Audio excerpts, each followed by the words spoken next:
ஹல்லேலூயா. Okay, இந்த மாதத்துலையும் கூட கர்த்தர் நமக்கென்று தருகிற வாக்குத்தத்த வசனம் எடுத்துக்கொள்வோம். 2 கொரிந்தியர் 4வது அதிகாரம் 16வது வசனம் எல்லாருமாக கூட சேர்ந்து வாசிக்கலாம். ஆனபடியினாலே நாங்கள் சோர்ந்து போகிறது இல்லை, எங்கள் புறம்பான மனுஷனானது அழிந்தும் உள்ளான மனுஷனானது நாளுக்கு நாள் புதிதாக்கப்படுகிறது. ஹல்லேலூயா. இந்த மாதத்திலே கர்த்தர் நமக்கு தருகிற வாக்குத்தத்த வசனம், ஆனபடியினாலே நாம் என்ன பண்ணுகிறது இல்லையா, சோர்ந்து போகிறது இல்லை. அதோடு கூட அவர் சொல்லுகிறார், எங்கள் புறம்பான மனுஷனானது அழிந்தும் உள்ளான மனுஷனானது நாளுக்கு நாள் என்ன பண்ணப்பட போகிறதா, புதிதாக்கப்பட போகிறது என்று சொல்லி ஆண்டவர் இந்த மாதத்திலே நமக்கு ஒரு வாக்கு தத்தத்தை தருகிறார். அப்போ ஆனபடியினாலே நாம் சோர்ந்து போகிறது இல்லை அப்படிங்கிறாரு. நிறைய நேரங்கள் நம்முடைய வாழ்க்கையில் என்ன வருகிறது, சோர்வு வருகிறது. ஏதாவது ஒரு காரியம் நம்முடைய வாழ்க்கையில் நடந்துட்டா உடனே என்ன பண்ணிடுறோம், சோர்ந்து போய் உக்காந்துடுறோம். அதோடு நம்முடைய வாழ்க்கையில் அந்த விஷயம் முடிஞ்சிச்சு அப்படிங்கிற ஒரு நிலைமைக்குள்ளே நம்ம வந்து விடுகிறோம். இது ஒருவேளை ஆண்டவர் அறியாத உலக பிரகாரமான ஜனங்களுக்குள்ள அந்த எண்ணம் இருக்கலாம். ஏதோ ஒரு வாழ்க்கையில் ஏதோ ஒரு பிரச்சனை வந்துருச்சு, அவ்வளோதான், என்னை காப்பாற்ற யாரும் இல்லை, என்னை வழிநடத்த யாரும் இல்லை, எனக்கு உதவி செய்ய யாரும் இல்லை என்று சொல்லி ஒருவேளை ஆண்டவர் அறியாத ஜனங்களுக்குள்ள அப்படிப்பட்ட சோர்வுகள் வரலாம். ஆனாலும் ஆண்டவரை அறிந்தவர்களாகிய, ஆண்டவருடைய ஆசீர்வாதங்களுக்கு சொந்தக்காரராகிய நாம் பல நேரங்களில் நம்முடைய வாழ்க்கையில் என்ன பண்ணுகிறோம், சோர்ந்து போகிறவர்களாய் காணப்படுகிறோம். ஏதோ ஒரு காரியம், சின்னதோ பெருசோ, ஏதோ ஒரு காரியத்திலே நாம் சோர்ந்து போகிறவர்களாக காணப்படுகிறோம். ஆனாலும் கர்த்தர் இந்த மாதத்திலே நமக்கு வாக்குத்தத்தம் தருகிறார், நாம் சோர்ந்து போகிறது இல்லை என்று சொல்லி. ஹல்லேலூயா. இது எப்பேற்பட்ட சூழ்நிலையில் பவுல் கொரிந்து சபைக்கு எழுதினார் என்று சொல்லி நம்ம பார்த்தோம்னா, அந்த 2 கொரிந்தியர் 4வது அதிகாரத்தில் 8-9 நம்ம வாசிச்சோம்னா, யாராவது ஒரு 8-9 வாசிப்போம். நாங்கள் எப்பட்டத்திலும் நெருக்கப்பட்டும் ஒடுங்கி போகிறதில்லை, கலக்கமடைந்தும் மன முறிவடைகிறதில்லை, துன்பப்படுத்தப்பட்டும் கைவிடப்படுகிறதில்லை, கீழே தள்ளப்பட்டும் மடிந்து போகிறதில்லை. அப்போ இங்கே பவுல் சொல்கிறாரு, நாங்கள் எப்பக்கத்திலும் நெருக்கப்பட்டு ஒடுங்கி போகிறதில்லை. எல்லா பக்கமும் பவுலுக்கு என்னவா, நெருக்கப்பட்டு இருந்தாலும் பவுல் அறிக்கை எடுக்கிறார், நாங்கள் என்ன பண்ணுகிறதில்ல, ஒடுங்கி போகிறது இல்லை. அப்புறம் கலக்கம் அடைந்தும் மன முறிவு அடைகிறதில்லை. கலக்கமான ஒரு சூழ்நிலை என் வாழ்க்கையில் வந்தாலும் சரி, எந்த பக்கம் ஒரு நெருக்கம் வந்தாலும் நான் என்ன பண்ணுகிறதில்ல, ஒடுங்கி போகிறதில்ல, மனம் முறிவடைகிறதும் இல்லை. அடுத்து சொல்லுகிறாரு, துன்பப்படுத்தப்பட்டும் கைவிடப்படுகிறதில்லை. அநேகரால் ஒருவேளை நாங்கள் துன்பப்படுத்தப்பட்டாலும் ஒருபோது நாங்கள் கைவிடப்பட்டவர்களாக நின்றவங்க கிடையாது. ஒருவேளை கீழே தள்ளப்பட்டும் நாங்கள் என்ன பண்ணலை, மடிந்து போகவில்லை அப்படின்னு சொல்லிட்டு பவுல் இந்த இடத்துல ஒரு சில உபத்திரவங்களை தன்னுடைய வாழ்க்கையில் அவர் அனுபவிக்கிறத என்ன பண்ணுகிறார், இந்த இடத்துல அவர் எழுதியிருக்கிறார். உபத்திரவத்தை மாத்திரமல்ல, அந்த உபத்திரவம் என்னை மேற்கொள்ளாதபடிக்கு ஆண்டவர் என்னை பாதுகாக்கிறவராக இருக்கிறார் என்று சொல்லி எழுதியிருக்கிறார். இன்னும் நம்ம இந்த 2 கொரிந்தியர் இந்த வாக்குத்தத்த வசனத்துக்குரிய அடுத்த வசனம் 4:17 நம்ம பார்த்தோம்னா, மேலும் காணப்படுகிறவைகளை அல்ல காணப்படாதவைகளையே நோக்கி இருக்கிற நமக்கு அதி சீக்கிரத்தில் நீங்கும் நம்முடைய லேசான நம்முடைய உபத்திரவம் என்று சொல்லி. அப்போ இந்த 2 வசனங்களையும் நம்ம பார்க்கும்போது பவுல் எதை ஹைலைட் பண்ணுகிறார் என்று சொன்னால், பவுலுடைய வாழ்க்கையில் ஏதோ ஒரு உபத்திரவத்துக்கு நேராக, ஏதோ ஒரு வேதனைக்கு நேராக அவர் கடந்து போகிறத இந்த அதிகாரத்தில் ஹைலைட் பண்ணுகிறார். அப்படிப்பட்ட சூழ்நிலையில தான் பவுல் இந்த வார்த்தையை சொல்லுகிறார், ஆனபடியினாலே நாங்கள் சோர்ந்து போகிறது இல்லை என்று சொல்லி. ஒருவேளை நம்முடைய வாழ்க்கையில் அப்படிப்பட்ட ஒரு சூழ்நிலைக்கு நேராக, நெருக்கப்படுகிற சூழ்நிலைக்கு நேராக, இல்லை ஒரு கலக்கமடிக்கிற சூழ்நிலைக்கு நேராக, இல்லை துன்பப்படுத்தப்படுகிற ஒரு சூழ்நிலைக்கு நேராக, சில நேரங்களில் தள்ளப்படுகிற, புறக்கணிக்கப்படுகிற சூழ்நிலைக்கு நேராக நம்ம கடந்து போனாலும், இல்லை ஒருவேளை நம்முடைய வாழ்க்கையில் ஒருவேளை ஒரு விதமான உபத்திரவத்தின் ஊடாய் நம்ம கடந்து போனாலும், வசனம் சொல்லுகிறது, பவுல் மூலமாய் கர்த்தர் நாள் நமக்கு தருகிற வாக்குத்தத்தம் என்னவென்று சொன்னால், நாம இந்த மாதத்தில் சோர்ந்து போகிறது இல்லை என்று சொல்லி. ஹல்லேலூயா, ஹல்லேலூயா. எப்பக்கத்தில் நெருக்கப்பட்டு நாங்கள் என்ன பண்ண போகிறது இல்லை, ஒடுங்கி போவது இல்லை. இந்த மாதத்தில் ஒருவேளை ஏன்னா பிரச்சனை இருக்காது, துக்கம் இருக்காது, வருத்தம் இருக்காது அப்படின்னு நம்ம நம்முடைய வாழ்க்கையில் சொல்லவே முடியாது. ஏன்னா ஆண்டவரே சொல்லியிருக்காரு, உலகத்தில் உங்களுக்கு என்ன உண்டு, உபத்திரவம் உண்டு. ஆனால் அந்த உபத்திரவத்தின் மத்தியிலே கர்த்தர் அந்த நாளில் சோர்ந்து போகாதபடிக்கு அவர் நம்மை கை தூக்கி விடுகிறவராய் இருக்கிறார். ஹல்லேலூயா. என்னென்று சொன்னால் நம்ம இதில் வாசிப்போம், ஏசாயா 40வது அதிகாரம் 29வது வசனத்தில் ஆண்டவர் சொல்லுகிறார். 40:29 ஆண்டவர் என்ன பண்ணுகிறாராம், சோர்ந்து போகிறவனுக்கு அவர் பலன் கொடுத்து சத்துவம் இல்லாதவனுக்கு சத்துவத்தை பெருக பண்ணுகிறார். அப்படியே ஒருவேளை சோர்வுகள் நம்முடைய வாழ்க்கையில வந்தாலும் ஆண்டவர் இந்த மாதத்துல சொல்லுகிறார், சோர்ந்து போகிற நமக்கு அவர் பலன் கொடுக்கிறவராய் கூட இருக்கிறார். ஹல்லேலூயா. இந்த மாதத்துல ஒரு பலனை பெற்றுக்கொள்ளுகிற மாதம் என்று சொல்லி கர்த்தர் இந்த நாளில் நம்மோடு கூட இடைப்பட்டு கொண்டிருக்கிறார். ஒரு மனுஷனுடைய வாழ்க்கையில சோர்வு வந்துருச்சுன்னா அடுத்து நம்மளால இந்த வேலையை செய்ய முடியுமா? வீட்டு வேலை பார்க்குற சகோதரிகளுக்குள்ளேயே ஒரு சோர்வு வந்துருச்சுன்னு வச்சுக்கோங்களேன், நம்ம என்ன பண்ண மாட்டோம், வீட்டு வேலை பார்க்க மாட்டோம், சமையல் செய்ய மாட்டோம், எந்த வேலையும் ஆக்டிவாக செய்ய மாட்டோம். வேலைக்கு போகிற ஆண்களுடைய வாழ்க்கையில் ஏதோ ஒரு வேலையில் எதிர்பார்த்த முடிவு வரலை, ஏதோ ஒரு சோர்வுக்கு நேராக போயிட்டோன்னா அடுத்த வேலையை நம்மளால் என்ன பண்ண முடியாது, செய்ய முடியாது. நிறைய நேரங்களில் நம்மளை குறிச்சே நம்ம என்ன பண்ணிடுவோம், நெகட்டிவாக நினச்சிக்குவோம். நம்மளால் முடியாது, நம்மளால் இந்த காரியெல்லாம் செய்ய முடியாது, நமக்கு இது நடக்காது, நமக்கு இது வராது என்று சொல்லி நம்மை குறித்தே நம்ம நிறைய நம்மளை சோர்வுற பண்ணிக்கிறதுக்கான நிறைய காரியங்களை நம்ம சிந்திக்கிறது உண்டு. அதை குறித்து யோசித்து அப்படியே உட்கார்ந்துடுற காரியங்கள் உண்டு. ஆனாலும் கர்த்தர் இந்த மாதத்தில் சொல்லுகிறார், நாம் எப்பேற்பட்ட சூழ்நிலை வந்தாலும் கர்த்தர் நம்மை சோர்ந்து போக விடுகிறவர் அல்ல. ஹல்லேலூயா. இந்த மாதத்தில் அவர் நமக்கு பலன் தருகிறவரா. ஏன்னா வசனம் சொல்லுகிறது, சோர்ந்து போகிறவனுக்கு அவர் பலன் தந்து சத்துவம் இல்லாதவனுக்கு சத்துவத்தை பெருக பண்ணுகிறார் என்று சொல்லி. ஸோ இந்த மாதத்தில் அவர் சோர்வுகளை எல்லாம் நீக்கி நம்ம என்ன பண்ண போகிறாரு, ஆசீர்வதிக்க போகிறேன், பலப்படுத்த போகிறேன் என்று சொல்லி ஆண்டவர் சொல்லுகிறார். இந்த நாளில் நம்ம தியானிக்க போகிற காரியம் என்ன என்று சொன்னால், இந்த முதல் பகுதியானது நாங்கள் சோர்ந்து போகிறது இல்லை என்று சொல்லி இந்த வார்த்தையை மாத்திரம் இந்த நாளிலே கூட தியானித்து நம்ம ஜெபித்து முடிப்போம். அன்னாளுடைய வாழ்க்கை எடுத்துக்கிட்டோம்னா, 1 சாமுவேல் 1ஆம் அதிகாரத்தை எடுத்துக்கிட்டோம்னா, எல்கானா என்கிற ஒரு தேவ மனிதர் ஒரு மனுஷர் இருந்தாருன்னு நமக்கு தெரியும். அவருக்கு 2 மனைவிகள் இருந்தாங்க. ஒருத்தர் பேர் அன்னாள், இன்னொருத்தர் பேர் பெனினாள் என்று சொல்லி நமக்கு தெரியும். 1 சாமுவேல் 1ஆம் அதிகாரம் 6வது வசனம் சொல்லுகிறது, கர்த்தர் என்ன பண்ணியிருந்தாரா, அன்னாளுடைய கர்ப்பத்தை அடைத்திருந்தபடினால் அவளுடைய சக்களத்தி அவள் துக்கப்படும்படியாக அவளை மிகவும் விசனப்படுத்துவாள். நாம் அறிந்த காரியம்தான், அன்னாளுக்கு குழந்தை இல்லாத இருந்ததுனால அவளோடு கூட சக்காலத்தியாக இருக்கிற அவளுடைய அந்த எல்கானாவுடைய இன்னொரு மனைவி என்ன பண்ணுவாளாம், அன்னால துக்கப்படும்படியாக அவளை மிகவும் விசனப்படுத்துவாள்.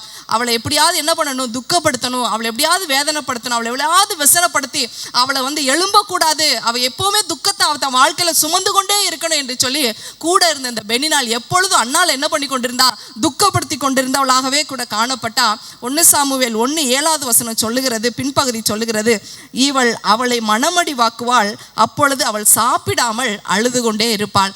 அப்போ ஒரு மனுஷிய சாப்பிடாம அழுது கொண்டு மனவிசனப்படுத்தி துக்கப்படுத்தும்படியாய் பெனினாள் அன்னாளுடைய வாழ்க்கையில காணப்பட்டாள். அதனாலதான் அவள் சில நேரங்களில் சாப்பிடாம, இதெல்லாம் எதனுடைய வெளிப்பாடு என்று சொன்னா, துக்கத்தினுடைய வெளிப்பாடு. சாப்பிடாம அழுது கொண்டு அப்படியே ஒரு பார்க்கும்போதே எப்படி தெரிஞ்சிருக்கும், அண்ணால பார்க்கும்போதே எப்படி இருந்திருக்கும், சந்தோஷமா இருந்திருக்குமா, இருந்திருக்கு. அது ரொம்ப ஒரு வேதனையான ஒரு ஸ்திரீயாக அவள் அந்த இடத்துல காணப்பட்டதை நம்ம பார்க்கிறோம். இது எப்போ அவள் துக்கப்படுவா, எவ்வளவு நாள் இவளுடைய துக்கம், எவ்வளவு நாள் இப்படிப்பட்ட வேதனையினூடாய் அவள் கடந்து போனா என்று சொல்லி நம்ம பார்த்தோம்னா, 1 சாமுவேல் 1:7 சொல்லுகிறது, அவள் கர்த்தருடைய ஆலயத்திற்கு போகும் சமயத்திலே அவன் வருஷந்தோறும் அந்த பிரகாரமாய் செய்வான். அப்போ வருஷந்தோறும் எல்கானா என்ன பண்ணுவார், சீலோவில் இருக்கிற தேவாலயத்துக்கு போவார். போய் என்ன பண்ணுவார், ஆண்டவருக்கு அங்கே பலி செலுத்திட்டு வருவார் வருஷந்தோறும். அப்போ வருஷந்தோறும் பலி செலுத்த போகும்போது வருஷந்தோறும் என்ன பண்ணுவா, இந்த அன்னாள் என்ன பண்ணுவா, அந்த பெனினாள்னால மனமடி வாக்கப்படுவதை நம்ம பார்க்கிறோம்.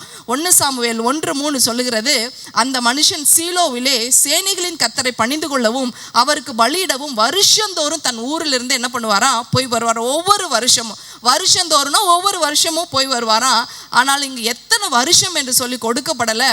ஆனாலும் ஒரு ஹிண்ட் கொடுக்கப்பட்டிருக்கிறது, எத்தனை நாள் என்று சொல்லி பார்த்தா 1 சாமுவேல் 1:4 சொல்லுகிறது, அங்கே எல்கானா பலியிடும் நாளிலே அவன் தன் மனைவியாகிய பெனினாளுக்கும் அவளுடைய எல்லா குமாரருக்கும் குமார்த்திகளுக்கும் பங்கு கொடுப்பான். இதில் நம்ம பார்க்கும்போது பலி செலுத்த போகும்போது 2 மனைவிகளுக்கும் எல்கானா என்ன பண்ணுவார், பங்கு கொடுப்பார். பங்கு கொடுக்கும்போது அண்ணா அதில் சொல்லப்பட்டிருக்கிறது, அவர் பெனினாளுக்கும் அவளுடைய எல்லா குமாரருக்கும், ஒருவேளை அவளுக்கு 1 குமாரர் இருந்திருக்கலாம், 2 இருக்கலாம், 3 இருக்கலாம், குறிப்பிட்ட நம்பரில் ஓரளவு இருந்திருந்தா இந்த இடத்துல குறிக்கப்பட்ட நம்பரில் கொடுத்துருப்பாங்க. அப்படி குறிக்கப்படுகிற நம்பர் அளவில் இல்லாதபடிக்கு ஒரு பெருக்கத்தின் ஒரு பிள்ளைகளை அந்த பெனினாள் பெற்றிருந்ததுனால இந்த இடத்துல எழுதப்பட்டிருக்கிறது, எல்லா குமாரர்களும், வெறும் குமாரர்கள் மாத்திரமல்ல குமாரத்திகளுக்கும் அவன் என்ன பண்ணுவானா, பங்கு கொடுப்பான். அநேக பிள்ளைகள் அவளுக்கு இருந்திருப்பாங்க. ஒரு வருஷத்துக்கு ஒரு பிள்ளை என்று சொன்னா அநேக பிள்ளைகள் என்று சொல்லும்போது அநேக வருடங்களாக அன்னாள் இந்த வேதனையை தன்னுடைய வாழ்க்கையில சுமந்தவளாய் கூட காணப்பட்டாள். அன்னாளை நம்ம பார்க்கும்போது ஒருவேளை பெனினாள் முதல் மனைவி, அன்னாள் முதல் மனைவியான்னு பார்த்தா 1ஆவது அதிகாரம் 2வது வசனம் சொல்லுகிறது, எல்கானாவுக்கு 2 மனைவிகள் இருந்தாங்க, அதுல ஒருத்தி பேர் அன்னாள் என்று சொல்லி முதலாவது அன்னாள் கொடுக்கப்பட்டிருக்கிறது. அப்ப பெனினாளுக்கு முன்பாக எல்கானா திருமணம் செய்த முதல் மனைவி அன்னாள். அன்னாள் திருமணம் செய்து அவள் அன்னாள் எல்கானாவோடு வாழ்ந்து கொண்டு இருக்கும்போது அன்னாள் கர்ப்பம் தரிக்காத ஒரு சூழ்நிலையில பெனினாள் என்கிற ஒரு மனைவி என்ன பண்ணுகிறா, எல்கானாவுக்கு கொடுக்கப்படுகிறார். அப்ப பெனினாள் வந்ததே அவளுக்கு ஒரு துக்கத்தை கொடுத்திருக்கும். அந்த பெனினாளுக்கு பிள்ளைகள் பிறந்தது ஒரு துக்கத்தை தந்திருக்கும். அந்த பிள்ளைகளுக்கு வருஷந்தோறும் அவன் ஒரு பங்கை கொடுக்கும் போது அதன் நிமித்தம் அந்த பெனினாள் அன்னாளை மனமடிவாக்கும் போது அது இன்னும் அதிகமான வேதனையை அன்னாளுடைய வாழ்க்கையில கொடுத்து கொண்டே இருக்கும். அப்ப அன்னாளுடைய வேதனை ஒரு சில நாட்களின் வேதனை அல்ல, ஒரு சில வருடங்களின் வேதனையாக அன்னாளுடைய வாழ்க்கையில காணப்பட்டதை நம்ம பார்க்கிறோம். ஆனாலும் அந்த இடத்துல 1 சாமுவேல் 1:5வது வசனத்துல சொல்லப்படுகிறது, அன்னாளை இந்த எல்கானா சிநேகித்தபடினாலே அவளுக்கு ரெட்டிப்பான பங்கு கொடுப்பான் என்று சொல்லி. அவங்க எல்லாருக்கும் ஒரு பங்கு கொடுத்தாலும் இந்த அன்னாளுக்கு அவர் எத்தனை பங்கு கொடுத்தாராம், 2 பங்கு கொடுத்தாராம். அந்த எல்கானா என்ன பண்ணுகிறார், 2 மடங்கான ஒரு ஆசீர்வாதத்தை என்ன பண்ணுகிறார், தருகிறார். இது எதை காட்டுகிறது என்று சொன்னா, நீ ஆசீர்வாதத்துக்கு உரியவள், நீ ஆசீர்வாதத்துக்கு உரியவள் என்பதை அடையாளப்படுத்தும்படியாக 2 பங்கு ஆசீர்வாதத்தை வருடம் என்ன பண்ணுகிறார், அன்னாளுக்கு தருகிறவராய் கூட காணப்பட்டார். ஆனால் இந்த ஆசீர்வாதத்தை அவள் அன்னாள் சுகந்தரித்து கொண்டாலும் அன்னாளினாலே அதனால என்ன பண்ண முடியல, தன்னுடைய வாழ்க்கையில சந்தோஷத்தை அனுபவிக்க முடியல. ஏன் என்று சொன்னா, அவளுடைய வாழ்க்கையில இருக்கிற இந்த பெனினாளினுடைய அந்த வார்த்தைகளும் அவளுடைய ஆக்ஷன்ஸும் அவளை அவ்வப்போது என்ன பண்ணுகிறது, மனமடி வாக்குகிறதாய் கூட காணப்படுகிறது. நிறைய நேரங்களில் கர்த்தர் நம்முடைய வாழ்க்கையிலுமே நிறைய ஆசீர்வாதங்கள் நம்முடைய வாழ்க்கையில தந்து கொண்டே இருக்கிறார். ஹல்லேலூயா. அவர் ஒரு நாளும் தேவ பிள்ளைகளை வெறுமனை விடுகிறதே இல்லை. நம்ம காலையில இருந்து நைட்டு வரைக்கும் யோசிச்சு பார்த்தோம்னா, கர்த்தர் நம்மை நடத்தி வருகிற விதங்களா இருக்கட்டும், நம்மை ஆசீர்வதிக்கிற காரியங்களா இருக்கட்டும், அது அநேகமாய் நம்முடைய வாழ்க்கையில இருக்கிறது, அது சிறந்ததா இருக்கிறது, அது நேர்த்தியானதா இருக்கிறது. ஆனாலும் நிறைய நேரங்கள் அந்த ஆசீர்வாதங்களை நம்ம பார்க்காதபடிக்கு அவ்வப்போது வருகிற சின்ன இப்படிப்பட்ட காரியங்கள்னால நம்ம நிறைய நேரங்கள்ல சோர்ந்து போகிறவர்களாய் கூட காணப்படுகிறோம். இந்த மாதத்துல அப்படிப்பட்ட சோர்வுகளை கர்த்தர் நீக்கி போடுவேன் என்று சொல்லுகிறார். அது ஒருவேளை நாள்பட்ட சோர்வுகளா இருக்கலாம், வருட கணக்கான சோர்ந்து போகிற அனுபவங்களா இருக்கலாம், இல்லை என்னுடைய நேச்சரே ஒருவேளை அவ்வப்போது எது நடந்தாலும் நான் சோர்ந்து போயிருவேன் அப்படிங்கிற ஒரு அனுபவமாக இருக்கலாம். இந்த மாதத்தில் அந்த ஆண்டவர் சொல்லுகிறார், சோர்ந்து போகிறவனுக்கு நான் என்ன பண்ணுவேன், பலன் தருவேன் என்று சொல்லுகிறார். ஹல்லேலூயா. அப்ப இப்படி அன்னாளு இப்படிப்பட்ட ஆசீர்வாதங்களை அவ என்ன பண்ணிட்டா, அவ தன்னை கர்த்தர் ஆசீர்வதிச்சிருக்கிறார். ஒரு ரெட்டிப்பானவத்தின் ஆசீர்வாதத்தை அவர் என்னுடைய வாழ்க்கையில தந்திருக்கிறார். நிச்சயமாக என் எதிர்காலத்தில் எனக்கு ஒரு கர்ப்பத்தின் கனியை தருவார், நான் அந்த ஆசீர்வாதத்துக்கு உரியவள் என்கிறதான அந்த ஒரு நிச்சயம் இல்லாதவளாக அவள் காணப்படுகிற வரையில அவர் அழுது கொண்டு இருக்கிறவளாய் கூட காணப்பட்ட. அதனாலதான் சின்ன காரியம் சொல்லும் போது எல்கானாவே கேட்பார், அன்னாலே ஏன் அழுகிற, ஏன் சாப்பிடாத இருக்கிற, 10 குமாரரை பார்க்கலாம், நான் உனக்கு அதிகம் அல்லவா அப்படின்னு எந்த வார்த்தையும் அவள் காதுக்குள்ள ஏறாதபடிக்கு அவளுக்கு முன்பாக இருந்ததெல்லாம் அவளை சோர்ந்து போக பண்ணுகிற அந்த மனுஷருடைய வார்த்தையும் அப்படிப்பட்ட சூழ்நிலைகள் மாத்திரமே அவள் கண்களுக்கு முன்பாக இருந்ததே தவிர, அவள் கண்களுக்கு முன்பாக கர்த்தர் தன்னை எந்த அளவு கனப்படுத்தி வச்சிருக்கிறார், இந்த குடும்பத்துல கர்த்தர் எந்த அளவு என்னை பார்க்கிறார். ஏன்னா இதுல வசனம் சொல்லுகிறது, எல்கானா பெனினாளை காட்டிலும் யார் தான் நேசிச்சாரா, அன்னாளதான் நேசிச்சார் என்று சொல்லி, எந்த அளவு நான் நேசத்துக்கு உரியவளாக இருக்கிறேன், எந்த அளவு நான் ஆசீர்வாதத்துக்கு உரியவளாக இருக்கிறேன், எந்த அளவு நான் உயர்வுக்கு பாத்திரவனா இருக்கிறேன் என்பதை அவள் சற்று மறந்தவளா இருந்தனாலதான் அவள் சாப்பிடாம பல வருடங்களாக அவள் அழுது கொண்டு இருந்தாள் என்று சொல்லி நம்ம பார்க்கிறோம். அப்படியேப்பட்ட இந்த அன்னாள் என்ன பண்ணுகிறா, 1 சாமுவேல் 1:10 வசனத்துல சொல்லுகிறது, அவள் போய் மனம் கசந்து தேவ சமூகத்தில் என்ன பண்ணுகிறார், மிகவும் அழுகிறவளாய் கூட காணப்படுகிறார். அழுகும் போது என்ன சொல்லி அழுகிறா, 1:11 சேனைகளின் கர்த்தாவே தேவரீர் உம்முடைய அடியாளின் சிறுமையை கண்ணோக்கி பார்த்து உம்முடைய அடியாளை மறவாமல் நினைத்தருளி உம்முடைய அடியாளுக்கு ஒரு ஆண் பிள்ளையை கொடுத்தால் அவன் உயிரோடு இருக்கும் சகல நாளும் நான் அவனை கர்த்தருக்கு ஒப்பு கொடுப்பேன், அவன் தலையின் மேல் சவரகன் கத்தி படுவதில்லை என்று ஒரு பொருத்தனை பண்ணினாள். என்ன பொருத்தனை பண்றானா, நீங்க சிறுமையை பார்த்து எனக்கு ஒரு ஆண் பிள்ளையை தந்தீங்கன்னா அந்த ஆண் பிள்ளையை உங்களுக்கே தருவேன் என்று சொல்லி அவள் அந்த இடத்துல பொருத்தனை பண்ணுகிறத நம்ம பார்க்கிறோம். இது எதற்கு அடையாளம் என்று சொன்னா, யாருடைய பிள்ளையை கர்த்தருக்கென்று முதலாவது ஒப்பு கொடுப்பாங்க என்று சொன்னா, யாத்ராகமம் 13வது அதிகாரம் 2வது வசனம் சொல்லுகிறது. யாராவது ஒரு வாசிப்போம், யாத்ராகமம் 13:2. மனிதரிலும் மிருக ஜீவன்களிலும் கர்ப்பத்திலிருந்து பிறக்கிற முதற்பேர் அனைத்தையும் எனக்கு பரிசுத்தப்படுத்து, அது என்னுடையது. அப்ப கர்ப்பம் திறந்து பிறக்கிற முதல் பிள்ளைகள் எல்லாமே யாருடையது தான், கர்த்தருடையது, கர்த்தருக்கு உரியது என்று சொல்லி நம்ம பழைய ஏற்பாட்டு நியமங்களை நம்ம பார்க்கிறோம். அப்ப அன்னாள் சொல்லுகிறா, ஏற்கனவே பெனினாளுக்கு பிள்ளைகள் எல்கானா மூலமாக நிறைய பிள்ளைகள் பிறந்திருந்தாலும், குமாரர்கள் பிறந்திருந்தாலும், குமாரத்திகள் பிறந்திருந்தாலும், அன்னாள் தேவ சமூகத்தில் வந்து அழுகும்போது அவள் உணர்ந்து கொள்ளுகிறாள். அவள் சொல்லுகிறா, அவ வாயிலிருந்து பொருத்தனை பண்ணுகிறா, என் வயிற்றுல பிறக்கிற, கர்ப்பம் திறந்து என் வயிற்றுல பிறக்கிற இந்த முதல் குழந்தைய நான் என்ன பண்ணிடுறேன், உங்களுக்கு என்றே கொடுத்து விடுகிறேன் என்று சொல்லி. இது எதை காட்டுகிறது என்று சொன்னால், ஆசீர்வாதத்துக்கு சுதந்திரமாகிய நான் எனக்கு தருகிற இந்த முதல் பிள்ளை, ஒருவேளை பெனினாளுக்கு நிறைய பிள்ளைகள் இருக்கலாம், ஆனாலும் அது அல்ல, கர்த்தர் எனக்கென்று தருகிற முதல் பிள்ளைய நான் என்ன பண்ணுவேன், கர்த்தருக்கு ஒப்பு கொடுப்பேன் என்று சொல்லி அவள் அந்த இடத்துல நான் ஆசீர்வாதத்துக்கு உரியவள் என்பதை அவள் அந்த இடத்துல நினைத்து ஆண்டவர் இடத்துல என்ன பண்ணுகிறா, விண்ணப்பம் பண்ணுகிறவளாய் கூட காணப்பட்டான். அப்போ விண்ணப்பம் பண்ணும்போது அதுக்கப்புறம் பார்க்குறோம், ஏலி அவருடைய வாயை பார்க்குறாரு. அவள் அப்படியே புலம்பிட்டு இருக்கிறத பார்த்துட்டு அன்னாள் தன் இருதயத்தில் பேசினாள். 1:13 அவளுடைய உதடுகள் மாத்திரம் அசைந்தது, அவள் சத்தமோ கேட்கப்படவில்லை. அதனால அவள் ரொம்ப வெறிச்சிருக்கிறா. ஒருவேளை அந்த காலகட்டத்தில் நம்ம பார்க்குறோம், ஏலி காலகட்டத்தில் நிறைய ஜனங்க என்ன பண்ணிட்டு இருந்தாங்க, குடித்து அப்படி வெறித்து கர்த்தருக்கு பிரியமில்லாத காரியங்களை செய்து கொண்டு இருந்தாங்க. ஸோ இவளும் அப்படியேப்பட்ட ஒரு ஸ்திரீ தான் என்று சொல்லி தேவ சமூகத்தில் வந்து குடித்து வெறித்து இருக்கிறா போல இருக்கு என்று சொல்லி அந்த இடத்துல ஒரு ஆசாரியனாக அந்த ஆலயத்தினுடைய ஒரு பிரதான இடத்துல இருக்கிற அந்த மனுஷன் அன்னாளை பார்த்து சொல்லுகிறார், அவளை நோக்கி, நீ எது வரைக்கும் வெறித்திருப்பாய், உன் குடியை உன்னை விட்டு என்ன பண்ணு, விலக்கு என்று சொல்லி சொல்கிறார். அப்போ அவருக்கு புரியவே இல்லை எதுக்கு இந்த அன்னாள் வந்து ஜெபம் பண்ணிட்டு இருக்கிறா என்று சொல்லி. ஆனாலும் அவர் சொல்கிறாரு, உன் குடியை உன்னை விட்டு விலக்கு என்று சொல்லி. அந்த இடத்துல ஒரு பழிய போடுறார், நீ குடிகாரியாக குடித்து விட்டு வந்து ஆலயத்தில் இப்படி பிதட்டுகிறவளாய் காணப்படுகிறாயே என்று சொல்லி அந்த இடத்துல அவளுக்கு நேராக ஒரு வார்த்தையை ஏலி அனுப்பும்போது அதற்கு அன்னாள் சொல்லுகிறார். 1:15 யாராவது ஒரு வாசிப்போம்.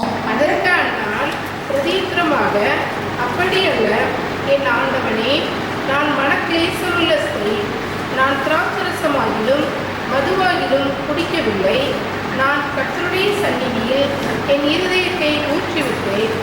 16 சொல்லப்படுகிறது, அவள் எப்படிப்பட்ட ஸ்திரியா, மன கிளேசம் உள்ள ஸ்திரீ. மன கிளேசம் உள்ள ஸ்திரீ அப்படின்னா என்னன்னா, அந்த விமன் ஆஃப் சாரோஃபுல் ஸ்பிரிட் என்று சொல்லுகிறது. அந்த மன கிளேசம் உள்ள ஸ்திரீனா அந்த அவளுடைய ஸ்பிரிட்டே எப்படி இருக்கும், எப்பவுமே எப்படி தான் இருக்கும், துக்கமாக தான் இருக்கும். அவள்கிட்ட என்னவே இருக்காது, சந்தோஷமே இருக்காது. அவகிட்ட சில பேர்கிட்ட போய் உட்காந்து பேசினா கூட என்ன இருக்காது, சந்தோஷம் வராது. எப்பவுமே என்ன பண்ணுவாங்க, புலம்பல் இருக்கும், துக்கம் இருக்கும், வேதனை இருக்கும். அவங்கள நினைச்சு அவங்களே என்ன பண்ணுவாங்க, நொந்து கொள்ளுகிறவர்களாக காணப்படுவாங்க. அப்போ இந்த அன்னாள் தன்னை அறிந்து கொள்ளுகிறாள். அந்த இடத்துல ஏலிகிட்ட அவள் சொல்கிறான், நான் எப்படிப்பட்ட ஒரு ஸ்திரியாக தான் காணப்படுகிறேன், விமன் ஆஃப் சாரோஃபுல் ஸ்பிரிட், நான் ஒரு மனக்லேசம் உள்ள ஸ்திரீ. எப்போவுமே என்கிட்ட என்னதான் இருக்கும், துக்கம் தான் இருக்கும், எப்போவுமே எனக்குள்ள வேதனை தான் இருக்கும். கர்த்தர் தருகிற நிறைவை நான் எப்பொழுதும் பார்க்க மாட்டேன். எப்பொழுதும் என்னுடைய வாழ்க்கையில் என்னை மனமடிவாக்குற, என்னை சோர்ந்து போகிற சூழ்நிலைகளை பார்த்து பார்த்து நான் ஒரு மனக்லேசம் உள்ள ஸ்திரீயாகவே நான் காணப்பட்டு ஆண்டவர் சமூகத்தில் விண்ணப்பம் பண்ணுகிறேன் என்று சொல்லி அந்த இடத்துல சொல்லும்போது எல்கானா சொல்லுகிறார், சமாதானத்தோட இப்போ உன் விண்ணப்பத்தின்படி கர்த்தர் உனக்கு தருவார் என்று சொல்லி அந்த இடத்துல அவளை அவள் தேற்றி அனுப்பும்போது வசனம் சொல்லுகிறது 18வது வசனத்துடைய பின்பகுதி, அப்புறம் அவள் என்ன பண்ணலையா, துக்க முகமா இல்லை என்று சொல்லி நம்ம பார்க்கிறோம். அப்போ இந்த இடத்துல அவள் கர்ப்பத்தின் கனியை பெற்றுக்கொள்ளல. தேவ சமூகத்தில் போய் அவர் அமரும் போது முதலாவது காரியம் அவர் ஒன்றை உணர்ந்து கொண்டால், நான் ஆசீர்வாதத்துக்கு உரியவள் என்று சொல்லி. அதனால தான் அவர் சொன்ன, முத பிள்ளை நான் என்ன பண்ணுவேன், உங்களுக்கு தருவேன் என்று சொல்லி. எல்கானாக்கு ஒருவேளை நிறைய பிள்ளை பறந்திருக்கலாம். கர்த்தர் நீர் என்னை ஆசீர்வதிக்கப்பட்டவளாய் பார்க்கிறீங்க, நானும் அப்படிப்பட்ட கண்ணோட்டத்தோடு நானும் ஆசீர்வதிக்கப்பட்டவள் தான் என்று சொல்லி அவள் பார்க்கும்போது அவளுடைய துக்கம் அந்த இடத்துல நீங்கினதை நம்மளால பார்க்க முடிகிறது. ஹல்லேலூயா. அப்ப இந்த நாளில் கர்த்தர் நிறைய நேரங்கள் நம்முடைய வாழ்க்கையில கூட இப்படி சுற்றி எழும்புகிற சூழ்நிலைகள், நம்மளை மனமடிவாக்க, நம்மளை வேதனைப்படுத்துகிற சூழ்நிலைகள் எழும்பினாலும் ஒரு காரியத்தை நம்ம நிச்சயித்து கொள்ளணும், நாம் ஆசீர்வாதத்துக்கு உரியவர்கள். ஹல்லேலூயா. நம்மை ஆசீர்வதிக்கும்படியாய் கர்த்தர் அழைத்திருக்கிறார். ஹல்லேலூயா. வசனம் சொல்லுகிறது, இஸ்ரவேலை ஆசீர்வதிப்பதே ஆண்டவருக்கு என்னவா, பிரியமா. ஹல்லேலூயா. அவர் ஆபிரகாமை அழைக்கும் போது நம்மை ஆசீர்வதித்து உன் பேரை பெருமைப்படுத்துவேன், நீ ஆசீர்வாதமா இருப்பாய் என்று சொல்லிதான் கர்த்தர் நம்மை அழைக்கிறாரு. அவர் சிலுவையில் எல்லா விதமான சாபங்களையும் எல்லா விதமான நம்ம துக்கப்படக்கூடாது என்று சொல்லி எல்லா துக்கத்தையும் அவர் சிலுவையில் ஏற்றுக்கொண்டபடினாலே ஒருவேளை இந்த நாட்களில் ஆண்டவர் சொல்லுகிறார், ஒருவேளை இந்த அன்னாளை போல ஒரு மனக்லேசம் உள்ள ஸ்திரியாக, ஒரு வேதனை உள்ள ஸ்திரியாக, ஒரு துக்கமுள்ள ஒரு ஸ்திரியாக, எது நடந்தாலும் துக்கம், என்ன வாழ்க்கையில் நடந்தாலும் ஏதோ ஒரு துக்கம், ஸ்பிரிட் ஆஃப் அந்த சாரோஃபுல் ஸ்பிரிட்டோடு கூட நம்ம வாழ்ந்து கொண்டு இருக்கிறோமா? இந்த மாதத்தில் கர்த்தர் அப்படிப்பட்ட எல்லா துக்கங்களையும் நம்முடைய வாழ்க்கையில் விட்டு நீங்கி, எப்படி இங்க அன்னாள் சொல்லுகிறா, அப்புறம் அவள் துக்கமுகமா இல்லை என்று சொல்லி, முகமே எப்படிதான் இருந்திருக்கு, துக்கமாவே இருந்திருக்கு. இந்த மாதத்துல கர்த்தர் நம்முடைய முகங்களை எல்லாம் பிரகாசிக்க பண்ண போகிறார். ஹல்லேலூயா. அன்னாள் அன்னைக்கு அவரை நோக்கி பார்த்தாள். ஹல்லேலூயா. தேவ சமூகத்துக்கு போய் அவள் ஜெபிக்கும் போது உணர்ந்து கொண்டாள், நான் ஆசீர்வாதத்துக்கு உரியவள் என்று சொல்லி. ஹல்லேலூயா. ஹல்லேலூயா. பெனினாளுக்கு ஏகப்பட்ட பிள்ளைகள் இருக்கலாம், அந்த பெனினாள் மூலமாகவே நான் மனமடி வாக்கப்பட்டிருக்கலாம். ஆனாலும் கர்த்தர் எனக்கென்று தருகிற பிள்ளைய நான் கர்த்தருக்காக நிச்சயமாக கொடுப்பேன், நான் ஆசீர்வதிக்கப்பட்டவள் என்கிற அந்த ஒரு நிச்சயம் நம்முடைய வாழ்க்கையில எப்பொழுதும் இருக்கணும் என்று சொல்லி கர்த்தர் விரும்புகிறார். என்ன சொன்னா அப்படிப்பட்ட உணர்வு தான் நம்மளை தொடர்ந்து முன்னேற்றத்துக்கு நேராக நம்மை நடத்தி செல்லும்.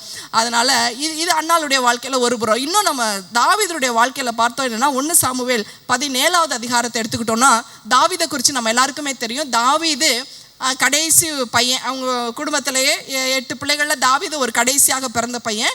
அதில் அவங்களுடைய முதல் 3 சகோதரர்கள் என்ன பண்ணுவாங்க, அவங்க போய் யுத்த களத்தில் இருந்து யுத்தத்துக்கு போவாங்க. அப்போ கோலியாத் யுத்தத்துக்காக அவன் ஒவ்வொரு முறையும் என்ன பண்ணுவான், யுத்தத்துக்கு வாங்க அப்படின்னு சொல்லி கூப்பிடும்போது இந்த தாவீது என்ன பண்ணியிருப்பார், தன் தகப்பனால் இதுக்கு யுத்த காலத்துக்கு அனுப்பப்பட்டிருப்பார். எதுக்குன்னா தன் சகோதரர்களுக்கு ஒரு சில ஆகாரங்களை கொடுத்து சகோதரர்களை விசாரிச்சுட்டு வா என்று சொல்லி அனுப்பியிருப்பார். அப்படி அவர் விசாரிக்க போகும்போது அவர் அங்கே பார்க்குறாரு, கோலியாத் அந்த கொக்கரிக்கிற ஒரு சத்தத்தை பார்க்குறாரு. எழும்பி அவன் இஸ்ரவேலை நிந்திக்கிறதையும் இஸ்ரவேலின் தேவனை நிந்திக்கிறதையும் அவன் என்ன பண்ணுகிறான், பார்க்கிறவனாய் கூட காணப்படுகிறான். இந்த நிந்திக்கிறத அவன் பார்க்கும்போது அவனால் என்ன பண்ண முடியல, தாங்கி கொள்ள முடியலை. அப்போ பக்கத்தில் இருக்கிறவங்களாம் சொல்கிறாங்க, இந்த கோலியாத்தோடு சண்டை போட்டு யார் ஜெயிக்கிறாங்களோ அவங்கள சவுல் ராஜா என்ன பண்ணுவார், பயங்கரமாக கனப்படுத்துவார், நிறைய ஆஸ்திகளை கொடுப்பாரு. அது மட்டும் இல்லை அவங்க பொண்ணையுமே என்ன பண்ணி வச்சிருவாரு, கல்யாணம் பண்ணி வச்சிருவாரு என்று சொல்லி அதெல்லாம் விசாரிச்சுக்கிட்டு இருக்கும்போது இதை அவருடைய சகோதரர் என்ன பண்ணிடுறாரு, கேட்டுறாரு. அப்ப 28வது வசனம் 1 சாமுவேல் 17.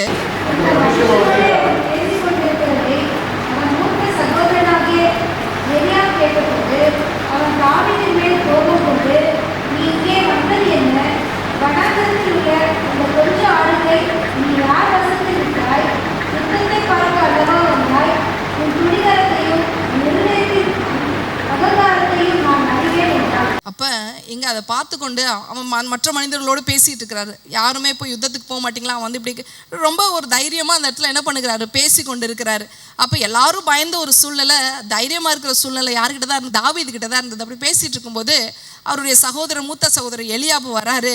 என்ன பண்ணுறாருன்னா தாவீதின் மேல் கோபம் கொண்டு, அப்போ தாவீதுக்கு நேராக ஒரு மனிதனுடைய கோபம் வருகிறது நம்ம பார்க்குறோம். அதுவும் அவனுடைய மூத்த சகோதரனுடைய கோபம் வருகிறத பார்க்குறோம். நீங்கள் வந்தது என்ன, வனாந்திரத்திலே உள்ள அந்த கொஞ்சம் ஆடுகளை நீ யார் வசத்தில் விட்டாய். அப்புறம் இங்கே ஒரு ஏளனமான பேச்சு வர்றதை நம்ம பார்க்குறோம். என்னது, அந்த ஆடுகளை கொண்டு போய் எங்கே விட்ட, உன்ட்ட வனாந்திரத்தில் கொஞ்சம் ஆடு வச்சிருந்தியே, அந்த ஆட்டை கொண்டு போய் எங்கே விட்டுட்டு நீங்கள் வந்த என்று சொல்லி ஒரு ஏளனமான பேச்சு தாவீதுக்கு நேராக வருகிறது.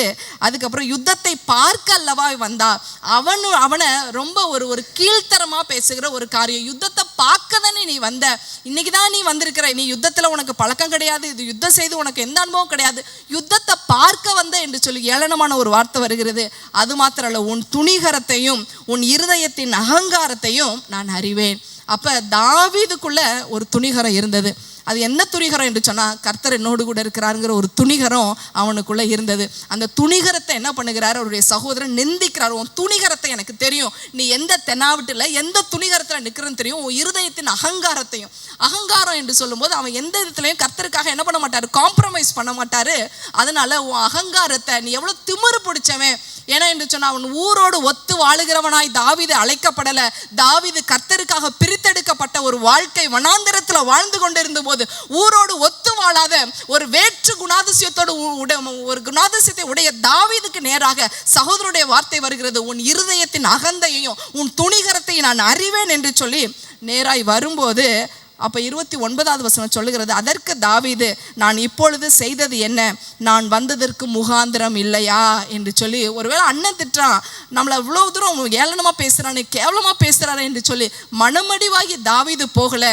தாவீது சொல்லுகிறார், நான் வந்ததற்கு ஒரு முகாந்திரம் இல்லையா என்று சொல்லி. ஹல்லேலூயா. இது அன்னாலிட்ட காணப்பட்ட அந்த சாரோஃபுல் ஸ்பிரிட்டில் என்னை திட்டும் போது, என்னை வேதனைப்படுத்தும் போது, எதிரடையான சூழ்நிலைகள் வரும்போது மனமடிவாகிற ஒரு நிலை அண்ணன் இந்த இடத்துல தாவீது இடத்துல நம்ம பார்க்க முடியல. அந்த இடத்துல அன்னாளுக்கிட்ட ஆரம்பத்தில் அப்படிப்பட்ட நிலை காணப்பட்டது. தாவீதுக்கு நேராக இப்படி விரோதமான காரியங்கள் சூழ்நிலைகள் வரும்போது சொல்லுகிறார், நான் வந்ததற்கு ஒரு முகாந்திரம் இல்லையா என்று சொல்லி. ஹல்லேலூயா. அவர் எப்போதுமே அடுத்து ஃபார்வர்டுக்கு நேராக போயிட்டார், முன்னோக்கி பார்க்க ஆரம்பிச்சிட்டார். அடுத்து நான் வந்ததற்கு ஒரு முகாந்திரம் இல்லையா என்று சொல்லி 30வது வசனம் சொல்லுது, அவனை விட்டு வேறு ஒருவனிடத்தில் திரும்பி அந்த பிரகாரமாகவே கேட்டு ஜனங்கள் முன்பு போல உத்தரவு. அப்போ அந்த பிரகாரமாகவே கேட்கிறாரு. எந்த பிரகாரமாக கேட்கிறாரு, இந்த கோலியாத்தை கொல்றவனுக்கு ராஜா என்ன தருவாரு என்று சொல்லி அடுத்து எப்படி அந்த கோலியாத்தை வீழ்த்தலாம் என்பது தாவீதினுடைய சிந்தனையாய் காணப்பட்டதை நம்ம இந்த இடத்துல பார்க்கிறோம். நிறைய நேரம் தேவ பிள்ளைகளாகிய நம்மளோடு கூட ஆண்டவர் இருக்கிறத மறந்துட்டு வருகிற எதிரடையான வார்த்தைகளையும் நாம பார்க்கிற எதிரடையான சூழ்நிலைகளை குறித்து நம்ம உட்கார்ந்து விடுகிறவர்களாய் காணப்படுகிறோம். ஆண்டவர் இந்த மாதத்துல சொல்லுகிறார், அப்படிப்பட்ட சூழ்நிலைகள் நம்முடைய வாழ்க்கையில வராதபடிக்கு கர்த்தர் நமக்கு பலன் தந்து, சோர்ந்து போகிறவனுக்கு ஒரு பலன் தந்து என்று சொல்லப்பட்டது போல சோர்வுகளை மாற்றி பலன் தந்து தொடர்ந்து முன்னோக்கி செல்வதற்கு கர்த்தர் இந்த மாதத்திலே நம்மை ஆசீர்வதிக்க விரும்புகிறார். ஹல்லேலூயா. ஏன்னா நம்மகிட்ட அப்படிப்பட்ட ஒரு ஸ்பிரிட் காணப்படணும் என்று சொல்லி கர்த்தர் விரும்புகிறார். தாவீதுக்குள்ள காணப்பட்ட ஸ்பிரிட், நான் வந்ததுக்கு ஒரு முகாந்திரம் இல்லையா? அடுத்து கேட்கிறார், அடுத்து என்ன மறுபடியும் கேட்கிறார், அண்ணன் திட்டானே, நம்மளா இருந்தா என்ன பண்ணிருப்போம், அண்ணன் திட்டானே என்ன பண்ணிடலாம், ஓடிடலாம், இது எதுக்கு வம்பு, மறுபடியும் வந்து எங்கேயாவது என்ன திட்டுனானா அடிச்சானா என்ன பண்றது என்று சொல்லி ஓடிடலாம் என்று சொல்லி ஒருவேளை நினைச்சிருப்போம். நமக்கு எதுக்கு வம்பு, நம்மளும் வேடிக்கை பார்த்துட்டு போயிடுவோம் என்று சொல்லி இல்ல, லக்கை நோக்கி ஓடுகிறவனாய் காணப்பட்டான். ஹல்லேலூயா. முன்னோக்கி செல்லுகிறவனாய் காணப்பட்டான். இந்த மாதத்துல கர்த்தர் நம்முடைய சோர்வுகளை எல்லாம் நீக்கி நம்மளை அடுத்த நிலைக்கு முன்னோக்கி கர்த்தர் நம்மளை கொண்டு செல்ல விரும்புகிறார். ஹல்லேலூயா. அந்த பிரகாரமா அவன் கேட்கிறான். கேட்டுட்டு அதுக்கப்புறம் எல்லாரும் சொல்றாங்க, தாவீது இந்த யுத்தத்தை பத்தி ரொம்ப விசாரிக்கிறான், ஒருவேளை இவன் போவான் போல இருக்கு, இவனை கொஞ்சம் அனுப்புங்க என்று சொல்லி தாவீதுக்கு சவுலுக்கிட்ட ரெக்கமெண்டேஷன் போகும்போது சவுல் கூப்பிட்டு சொல்றாரு. அப்பொழுது 33வது வசனத்துல, அப்பொழுது சவுல் தாவீதை நோக்கி, நீ இந்த பெலிஸ்தனோட எதிர்த்து யுத்தம் பண்ண உன்னால ஆகாதுப்பா, நீ இளைஞன்பா, நீ ரொம்ப சின்ன பையன், உன்னால இந்த பெலிஸ்தனோட போய் என்ன பண்ண முடியாது, யுத்தம் பண்ண முடியாது. அடுத்த ஒரு நெகட்டிவான ஒரு காரியம், உன்னால முடியாது, நீ பண்ண மாட்ட, நீ அதுக்கு லாய்க்கு இல்ல, நீ வேடிக்கை பார்க்கிறவன், நீ அகந்த உள்ளவன், நீ திமிரு பிடிச்சவன், நீ அவன் இவன் என்று சொல்லி அவனுக்கு நிறைய ஒரு பாசிட்டிவான வார்த்தைகள் கூட தாவீதுக்கு முன்பாக வரவே இல்லை. ஆனாலும் தாவீது தொடர்ந்து என்ன பண்ணுகிறான், அடுத்து நம்ம பார்த்தோம் என்று சொன்னா ஆகாது முடியாது என்று சொல்லும் போது, அப்பொழுது தாவீது 34வது வசனத்துல சவுலை பார்த்து சொல்றாரு, உம்முடைய அடியான் என் தகப்பனுடைய ஆடுகளை மேய்த்து கொண்டிருக்கும் போது ஒரு விசை ஒரு சிங்கமும் ஒரு விசை ஒரு கரடியும் வந்து மந்தையில் இருக்கிற ஒரு ஆட்டை பிடித்து கொண்டது. நான் அதை தொடர்ந்து போய் அதை அடித்து அதை அதன் வாய்க்கு தப்புவித்தேன். அது என் மேல் பாய்ந்த போது நான் இதன் தாடியை பிடித்து அதை அடித்து கொன்று போட்டேன். அந்த சிங்கத்தையும் அந்த கரடியையும் உடைய அடியானாகிய நான் கொன்றேன். விருத்த சேதனம் இல்லாத இந்த பெலிஸ்தனும் அவைகளில் ஒன்றை போல் இருப்பான். அவன் ஜீவனுள்ள தேவனுடைய சேனைகளை நிந்தித்தானே என்று சொல்லி அவன் தேவனுடைய சேனைகளை நிந்திக்கிறானே. அன்னைக்கு ஆண்டவர் என்ன பண்ணாரு, என் வாழ்க்கையில் இந்த பிரச்சனை வந்துச்சு, சிங்கம் வந்துச்சு, கரடி, சிங்கத்துக்கும் கரடிக்கும் கோலியாத்துக்கும் அவன் எல்லாமே அவனுக்கு முன்பாக ஒன்று போல தான் தெரிஞ்சிச்சு. ஹல்லேலூயா. எல்லா பிரச்சனையும் அவனுக்கு ஒன்று போல தான். ஹல்லேலூயா. காய்ச்சலேருந்து கர்த்தர் சுகத்தை தந்தாரு. இன்னைக்கு ஒரு பணப்பிரச்சனையில் இருக்கு, இதுல இருந்து நமக்கு விடுதலை தரமாட்டார். காய்ச்சலேருந்து சுகத்தை தந்தவர் பணப்பிரச்சனையிலிருந்து கர்த்தர் சுகத்தை தருவார். ஹல்லேலூயா. எல்லா சூழ்நிலைகளையும் நமக்கு எதிராக ஒன்று போல நம்ம பார்க்கணும். எல்லாமே எனக்கு எதிரான சூழ்நிலைகள் எல்லாம் ஒன்று போல பார்த்து அதை வீழ்த்த கர்த்தரால முடியும் என்று சொல்லி ஒரு நிச்சயத்தை உடையவர்களாக நம்ம காணப்படணும். ஹல்லேலூயா. அப்பதான் சொல்றாரு, பின்னும் தாவீது, என்னை சிங்கத்தின் கைக்கும் கரடியின் கைக்கும் தப்புவித்தவர் ஆண்டவர் நிச்சயமா என்னை தப்புவிப்பார். ஹல்லேலூயா. தப்புவித்த கர்த்தர் இந்த பெலிஸ்தருடைய கைக்கும் என்னை தப்புவிப்பார். ஹல்லேலூயா.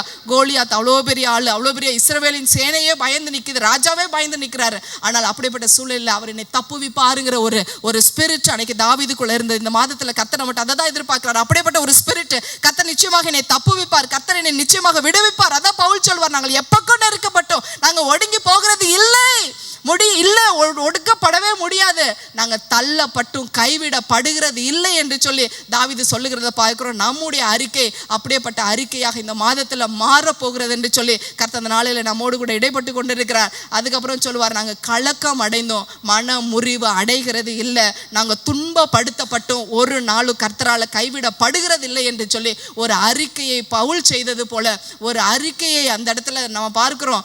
தாவீது இந்த இடத்துல சொல்லுகிறார், கர்த்தர் என்னை தப்புவிக்க வல்லமை உள்ளவராய் இருக்கிறார் என்று சொல்லி அப்படிப்பட்ட அறிக்கையாக இந்த மாதத்துல நம்ம அறிக்கை செய்து ஜெயம் எடுக்கிறவர்களாய் காணப்பட போகிறோம். ஹல்லேலூயா. அதுக்கப்புறம் 37வது வசனத்தினுடைய பின்பகுதியில் சொல்லப்படுகிறது, அப்பொழுது சவுல் சொல்றார், தாவீதை பார்த்து, போ, கர்த்தர் உன்னோடு கூட இருப்பாராக. ஹல்லேலூயா. சவுல் தான் சொன்னார், உன்னால் முடியாதுப்பா, நீ போவாதப்பா, ஜெயிக்க முடியாதுப்பா. அதே சவுல் சொல்லுகிறார், நீ போ, கர்த்தர் உன்னோடு கூட இருப்பாராக என்று சொல்லி நம்ம பார்க்கிறோம். தாவீது போகிறாரு. அவருக்கு ஆண்டவருக்கு ரட்சிக்கிறதற்கு ஒரு பெரிய கத்தி இருக்கணும்னு அவசியம் இல்லை. சொல்லப்படுகிறது, தாவீது இடத்துல என்ன இல்லாத இருந்ததா, பட்டயம் இல்லாத இருந்தது. 50வது வசனம் சொல்லுகிறது, பின்பகுதியில் தாவீது கிட்ட என்ன இல்லாத இருந்ததா, பட்டயம் இல்லாத இருந்தது. இவ்விதமாக தாவீது ஒரு கவனினாலும் ஒரு கல்லினாலும் பெலிஸ்தனை மேற்கொண்டு அவனை மடங்கடித்தான். ஹல்லேலூயா. கர்த்தர் இந்த மாதத்தில் சொல்லுகிறார், நாள்பட்ட பிரச்சனை, நாள்பட்ட வேதனை, வருடக்கணக்கான வேதனை, வருடக்கணக்கான துக்கம், இல்லை நம்முடைய குணாதிசயமே ஏதாவது ஒரு சம்பவம் நடந்துட்டா நான் துக்கப்பட்டுருவேன், நான் வேதனைப்பட்டுருவேன், நான் கண்ணீர் விட்டுருவேன், நான் கலங்கிருவேன், நான் சோர்ந்து போயிடுவேன், நான் உட்காந்துருவேன், அடுத்து நான் எழும்ப மாட்டேன், அழுது கொண்டு இருப்பேன், சாப்பிடாம இருப்பேன் என்கிற ஒரு நிலை இந்த மாதத்தில் கர்த்தர் மாற்றி அவர் ஒரு கல்லை கொண்டு ஒரு பிரச்சனையை, அந்த கோலியாத்தை வீழ்த்த முடியும் என்று சொன்னால் அவருக்கு நம்முடைய வாழ்க்கையில் இருக்கிற பிரச்சனைகளை வீழ்த்துவதில் லேசான காரியம். ஹல்லேலூயா. கண்களை மூடி அப்படியே